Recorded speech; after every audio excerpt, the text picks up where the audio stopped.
How to block someone on TikTok. Hey everyone, welcome back to TikToks. Today I'll show you how to block someone on TikTok in just a few simple steps. Whether you want to stop unwanted messages or keep someone from viewing your content, I've got you covered. Let's jump right in. First, open the TikTok app and go to the profile of the person you want to block.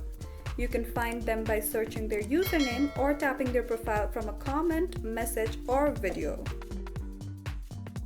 Once you're on their profile, tap the arrow icon on the top right corner.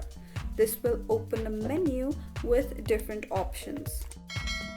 Now tap on block and confirm your choice.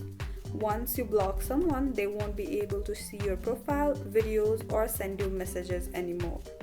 And that's it. Now you know how to block and unblock someone on TikTok. If this video helped you, don't forget to like, subscribe, and hit the bell icon for more TikTok tips and tricks. See you in the next one.